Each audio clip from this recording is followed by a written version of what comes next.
Bienvenidos, muchas gracias por acompañarnos una vez más, como cada semana, aquí en Causa y Efecto, un programa donde le damos espacio al análisis, a la discusión, a todo lo que desde un enfoque periodístico, de quienes nos dedicamos a la reporteada, a la comunicación, pues en una revisión de los temas cotidianos, compartimos con todos ustedes. Miguel Ángel Rivera, Leonardo Valadez, su servidor Guillermo Correa, invitamos a que nos acompañe en los siguientes minutos.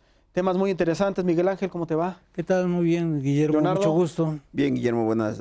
Bueno, saludos cordiales. El tema vamos a tratar de hacerlo lo más eficiente posible. Y uno de los temas, sin duda, Miguel Ángel, es lo que ocurre en el Senado de la República. Su nueva composición. Hemos platicado lo que ocurre de manera particular con el Partido de la Revolución Democrática, como aquella canción, platicábamos en anteriores programas, ¿no? De los perritos que eran, pues ahora creo ya son menos. Sí. Y crece otra fracción, otro grupo parlamentario, y esto les complica el esquema a las fuerzas políticas. Sí, bueno, tenemos que remontarnos otra vez la ley que no se ajusta a la realidad. La ley orgánica del Congreso y en particular el reglamento del Senado, pues hablan de cómo se deben distribuir las posiciones principales, la mesa directiva, fundamentalmente la mesa directiva y las comisiones legislativas. Y obviamente, bueno, cuando empezó a crecer la oposición, se tuvo que hacer una asignación, porque al principio pues era todo voluntad de una sola persona, sí, ¿no? El líder o el presidente que le daba instrucciones al líder de la Cámara, le decía, quiero que fulano haga esto, o sutano haga el otro, se encargue de tal asunto. Y bueno, pero el dedazo se acabó en 97, los partidos entonces pequeños se sublevaron, se unieron y tomaron el control de la Cámara. Se hicieron las modificaciones respectivas y entonces empezaron a asignar los cargos en función del tamaño de cada fracción parlamentaria. Y entonces, bueno, a cada quien se le da. Pero, ¿qué ocurre? Que queda un vacío que nunca se previó, y que es el de los senadores o de los diputados que cambian de bando o que cambian de partido a mitad del juego. Sí. Dicen, ya no soy de este partido, me voy al otro. Y entonces eso desajusta, cambia las proporciones. Y ahora se ha visto muy notablemente en el caso del PRD, llega con 22 senadores, pierde 3 que se van a otros partidos, pero empezando la legislatura, y el reparto se hace en función de eso. ¿Qué ocurre? Tenemos que volver a mencionar a Miguel Barbosa, que era el coordinador. Siendo coordinador del PRD, va a ofrecerle el respaldo al candidato de otro partido, sí, de Morena, a Andrés Manuel López Obrador. Entonces, pues los perredistas dicen, no, pues no puedes representarnos si no estamos de acuerdo. Hasta ahí todo, digamos, iba más o menos bien.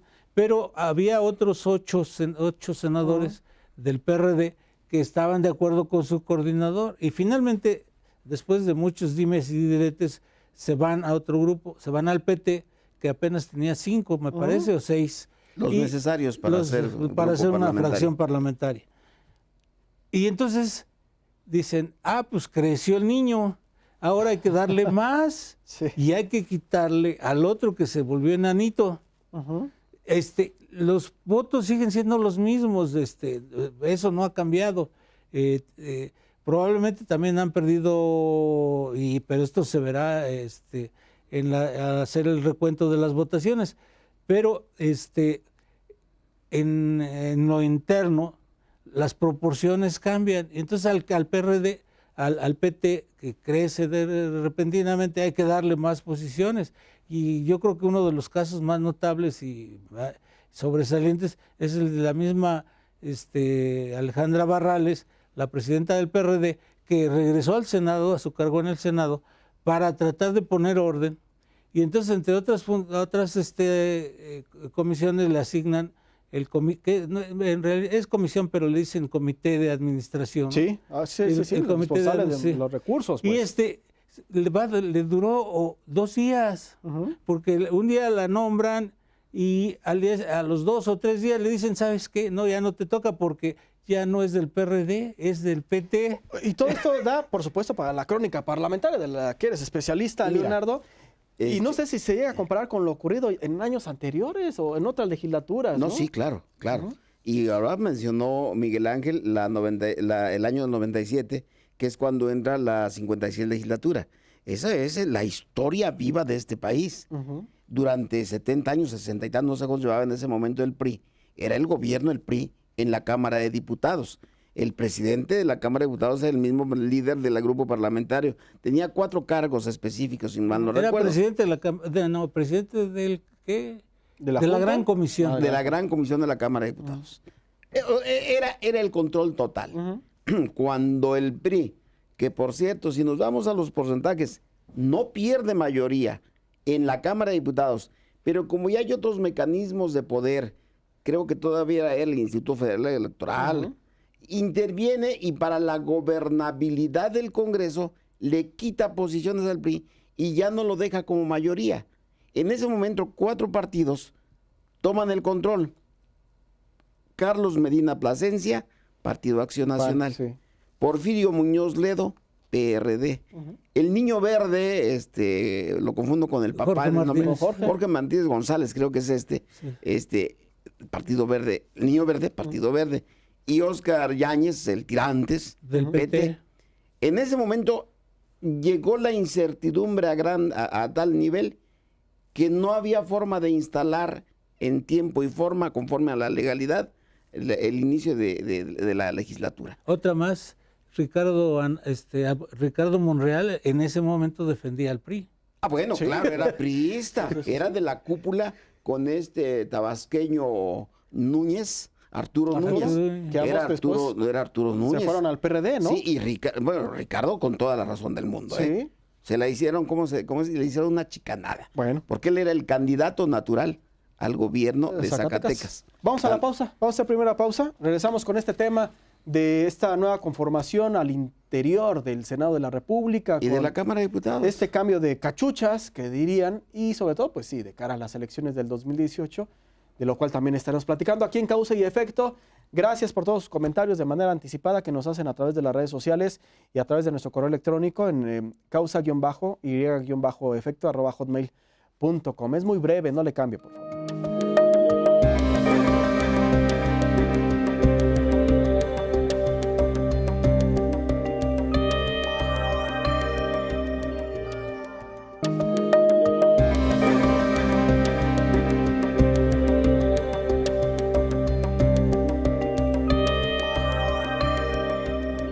Bueno, además de estar en Causa y Efecto cada semana, quienes participamos en este espacio puede leer y los puede escuchar. Miguel Ángel Rivera, ¿dónde también participas? En el diario La Crónica, martes, jueves y sábados, y en mi portal de internet conclaseweb.com, y ahí estamos todos los días. Leonardo. Hombresdelpoder.com es el portal de Ubaldo Díaz, en la columna Causa y Efecto. Y déjame decirte, también estamos en Twitter, ¿sí? @Leonardo Valadez, y en Facebook, con el nombre Leonardo Valadez, Facebook. Y lo digo porque abro el Twitter, me da por abrirlo, y veo al Instituto Morelense de Radio y Televisión como gran actividad de los programas que están en vivo, de los programas que están haciendo lo que está haciendo el gobernador, lo que están haciendo las dependencias, y programas del propio canal, muy interesantes, sí, pues finalmente educativos y aprovechar prácticos. Las redes sociales y por supuesto en cada uno de los espacios que nos invitan a participar. Bueno, pues esta conformación en la Cámara, en el Senado de la República, Cámara de Diputados, Senado de la República, Miguel Ángel, también responde pues al clima, al ambiente del proceso preelectoral y electoral. Digo, ya estamos en esta actividad que se vive en el Estado de México, que se vive en otros estados, donde también habrá elección de gobernador, y obliga también a tomar posturas, ¿no? Sí, bueno, creo que estábamos esperando, digamos, el banderazo de acuerdo también con las nuevas normas en materia electoral, pues ya no se puede hacer campaña indefinida como se hacía antes. Hay que esperar a que las autoridades den el banderazo para que se arranque formalmente la campaña. Y ya arrancaron en los 3 estados donde va a haber cambio de gobernador: Estado de México, Coahuila y Nayarit. Todos decimos que el Estado de México, o la mayoría decimos que en el Estado de México va a ser una prueba más o menos, o de lo que puede ser la elección federal en 2018, la elección presidencial. Y sí están divididos por lo menos en 3 partes iguales. Tres. Con diferencia de unos cuantos puntos: el PRI con su alianza con PANAL y el Verde y algunos, el PES, el Partido de Encuentro Social. PAN por su lado, PRD también por su lado, y Morena, que parece que tiene muchas posibilidades en ese estado, sobre todo en la parte oriente, donde tradicionalmente han gobernado varios municipios y donde están los municipios populosos, más habitados. ¿Sí? Ecatepec, si mal no recuerdo, es el que tiene más de 3 millones, y él solo, y de habitantes. De ahí salió Erubiel, ¿no? Erubiel, y es el municipio del Estado de México con mayor cantidad de población. Entonces, esto nos presenta un panorama interesante. El PRD se agregó al último, tuvo muchos problemas internos para la elección, y finalmente se decidieron por Juan Vázquez, se llama, que fue presidente municipal de Nezahualcóyotl, y que hay que decirlo, hizo un muy buen gobierno, sobre todo en el aspecto de seguridad. Logró, no me acuerdo quién era su jefe de policía, o secretario de seguridad, no sé cómo se le titulaba en ese tiempo, pero es que lograron reducir el índice de criminalidad. ¿Sí? Entonces, qué bueno que sean así tan competidas las elecciones. Qué bueno que se den 3 fuerzas más o menos equilibradas. Lo que falta ahora es la participación de los ciudadanos. Ojalá y se rebasen los índices de participación, porque generalmente han sido muy bajos. Casi siempre en el Estado de México, aún en las votaciones de gobernador, que se supone que son las que más atraen, han estado por el 50 o menos de participación. Entonces, es una invitación a nuestros paisanos del Estado de México para que acudan a las urnas y ejerzan su voto. Y lo que resulte de estas elecciones, dicen, será el reflejo de lo que en el 2018, en esta ya elección federal, pudiera presentarse. Pero de ahí precisamente hablábamos y lo tratábamos de relacionar con lo que ocurre al interior de las cámaras, de que ahí serán posturas, y sobre todo por los asuntos pendientes, ¿no? La aprobación de reformas y leyes, cómo se pudieran comenzar a dar estos resultados. El Estado de México. Simpatía por Alfredo del Mazo. ¿Por qué? Pues bueno, como periodistas que somos y que hemos tenido una vida completa en este medio, con Alfredo del Mazo, el padre, secretario de Patrimonio, era Patrimonio o era Energía, Minas e Industria Paraestatal, pues conviví mucho, como reportero hago la aclaración, porque fue la época en que hubo gran auge para el sector energético, para el sector petrolero, para el sector de la energía nuclear. Y aquí hay un instituto de investigaciones nucleares, me parece, en Morelos. ¿De la UNAM? Sí. Incluso llegué a viajar en algunos países, Europa y Asia, con Alfredo, y me di cuenta de que manejaba muy bien la información, siempre a favor de México como tal. No el patrioterismo que solemos hacer los mexicanos, sino con datos duros, como para atraer inversiones de las que estábamos hablando hace un momento. Simpatía con Delfina. ¿Por qué? Por ser mujer. ¿Por qué? Por ser maestra. ¿Por qué? Porque viene ahora sí que de donde venimos la mayoría de los mexicanos, con la superación poco a poco. Y simpatía por Josefina. No me confundí. Una es Delfina y otra es Josefina. Sí, Delfina es la del Morena, Movimiento Regeneración Nacional, y Josefina es la de Acción Nacional. Acción Nacional. Hay que decir de Josefina Vázquez Mota que tuvo Sedesol, que entonces eso debe darle alguna capacidad para sacar la miseria que hay en los alrededores de las ciudades importantes en el Estado de México. Que hagan obra real, pero que no vayan a contar los pobres. No es necesario que nos cuenten, aquí estamos. Que den mecanismos de superación. Lo que dice es bueno. Uno de sus puntos es traer industrias al Estado de México para que no 7 de cada 10 trabajadores del Estado de México vayan a la Ciudad de México o a otras latitudes. Regresando a Delfina, que haga justicia real en la ley anticorrupción, porque creo que eso afecta mucho y duele más a los habitantes del Estado de México. Sí, al país. Y otra más, los municipios, cada uno de ellos, que retomen lo mejor de esta campaña para que apliquen sus propios mecanismos de gobernar. Que no sea necesario que haya ganado Alfredo, Delfina, Josefina, sino que agarren lo bueno que haya de lo que el pueblo quiere para que terminemos con el lastre de la miseria que sí hay, el robo, los asaltos, los feminicidios en el Estado de México. Bueno, y muchos quienes pronostican a través de las encuestas y demás, pues avisaron que podía haber alguna sorpresa. A eso me refiero, por eso mencioné los tres. Me amarré el dedito. Sí, alguna fuerza de izquierda pudiera, en el Estado de México o quizá en otras de las entidades que están en este embrollo de procesos comiciales, dar la sorpresa. Y hay también reacciones de Estados Unidos de lo que pudiera pasar, pero esto lo platicamos después de los mensajes, Miguel Ángel Leonardo, y le invito a que continúe con nosotros. Es breve, por favor.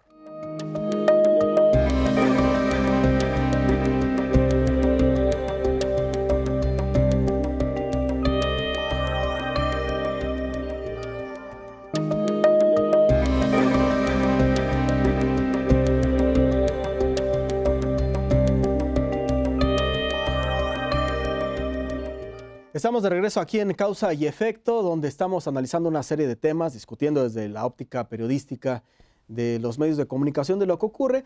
Y sí, si bien las elecciones en este 2017 que se registran en 3 estados es el preámbulo de lo que pudiera ocurrir en el 2018, donde habrá de renovarse la presidencia de la República en principio y muchas gubernaturas y demás cargos se homologan, ¿no? Prácticamente hay periodos como en caso de Puebla y Veracruz, que son 2 años para poder ajustarse, para poder esto, ajustarse, ¿no? a las federales. Y todo esto, pues aunque usted no lo crea, está siendo analizado fuera de nuestro país, particularmente en Estados Unidos, donde hay una serie de reacciones, Miguel Ángel Leonardo, y recientemente, hace unas semanas, un par de semanas, ya personajes como Kelly, pues decía que podía haber algún riesgo si llega un gobierno de izquierda para pues, los intereses quizá de los Estados Unidos. Digo, tomando en cuenta también todo lo que, pues para el equipo de Donald Trump y esta situación tan singular que tienen de gobernar, pudiera ser sujeto también a una revisión, ¿no? El hubiera no existe, pero me habría gustado ver la reacción de Kelly, del secretario de Estado, cuando que un funcionario mexicano le dijera que no quería a Donald Trump como presidente.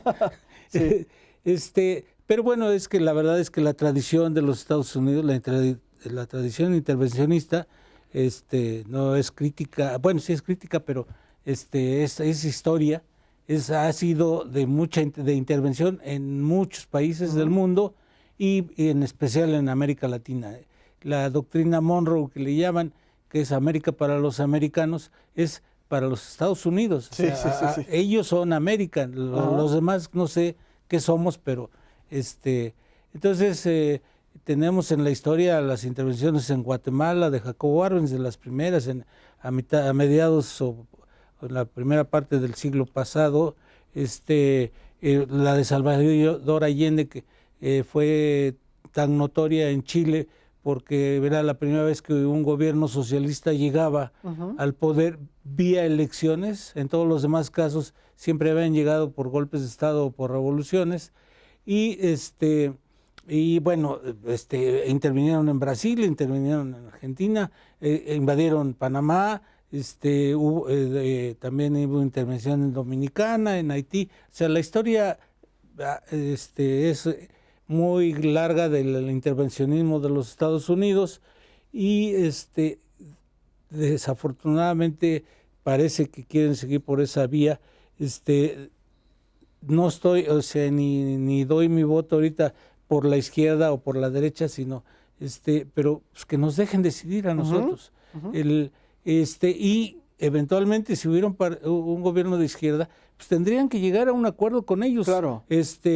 Yo creo que eso es lo lógico y eso es la parte de la convivencia que deben tener todas las naciones. En Europa, después de la Segunda Guerra Mundial, claro, aprendieron en condiciones muy difíciles, hay un gran respeto por un gobierno y otro. Entonces ahí no se meten, si acaso a veces hacen recomendaciones o intervienen por la cuestión económica o las relaciones bilaterales, pero nada más, no andan cuidando si ganan los de derecha, los de izquierda, o los de arriba o los de abajo. Yo creo que esa debe ser la convivencia entre naciones y respeto mutuo, y cada quien decide en su terreno. ¿Pero cuál es el temor entonces? Recién había llegado al poder en Francia François Mitterrand, y fuimos un grupo de periodistas interesados en la cuestión energética de aquellos lares. Y hubo una cena en el Ministerio de la Industria. Estaba el ministro de la Industria, cuyo nombre no recuerdo, hablándonos de las maravillas de Francia, de la democracia de Francia, de todo. Y un periodista mexicano le dice, oiga, ¿cómo Francia, un país tan capitalista, tan de primer mundo, escoge y vota por un presidente socialista? Y le contestó el ministro de la Industria, estaba Horacio Flores de la Peña con nosotros en ese momento. Le contesta, dice, no, en Francia no ganó el socialismo, ganó el voto democrático, la democracia. Ahora en México queremos entender si hay o no democracia, porque algunos partidos solo la reconocen cuando ganan, pero cuando pierden no la reconocen. Sí, claro. Habría que recordar que izquierda, bueno, pues yo no sé hasta dónde puedo llegar en mi comentario, pero en Morelos hay un gobierno de izquierda. Así es. Morelos es gobernado por un hombre considerado de la izquierda tradicional. ¿Qué pasaría en el Estado de México si ganara Delfina? Sería la izquierda, pero la izquierda otro poquito más para allá, y ya con decisiones quizá unipersonales. Pero cuando hablamos de la presidencia de la República, que no se preocupe el señor Kelly, que no se preocupe porque hay un Senado de la República que no siempre tiene mayoría de un solo partido. Hay una Cámara de Diputados con 500 diputados, a veces son 150 de unos, 120 de otros, a veces rebasa 200, 30, 40 o 50. Hay un Congreso local en Morelos. Sí. Como lo hay en cada uno de los estados de la República. Y para ese entonces seguramente estará ya la Cámara de Diputados de la Ciudad de México. Hay un conjunto de instituciones que le dan cauce a nuestro país, a nuestra nación y a nuestras instituciones. Bueno, y esto es también para la reflexión, porque este tipo de declaraciones y comentarios, si bien no todo el grueso de la población le da cierta relevancia, pero sí sirve como referente, ¿no? Sí, porque además, bueno, siempre tenemos la referencia históricamente, siempre hemos tenido la referencia a los Estados Unidos. ¿Qué dirán los Estados Unidos? Sí. A lo mejor ni les preocupa a ellos, pero a nosotros sí. Históricamente, bueno, pues el Tratado McLean-Ocampo, para muchos es una vergüenza que lo haya firmado el gobierno de Benito Juárez, y los Estados Unidos no lo quisieron. O sea, ellos perdieron la oportunidad, les daban el paso por el istmo de Tehuantepec, gratis casi, era un regalo casi del territorio, y aún así no lo aceptaron. Entonces también no podemos estar adivinando lo que quieren los otros. Bueno, pues es un tema del cual también estaremos durante las próximas emisiones compartiendo con todos ustedes, porque también todo esto apenas si comienza, y por lo pronto le agradecemos al que nos haya acompañado. Miguel Ángel Leonardo, nos vamos ya. Muchas gracias por tu conducción. Y lo invitamos para que la próxima semana, por supuesto, acuda a esta cita que tenemos a través de los medios públicos, el canal de Morelos. Muchas gracias y continúe con nuestra programación.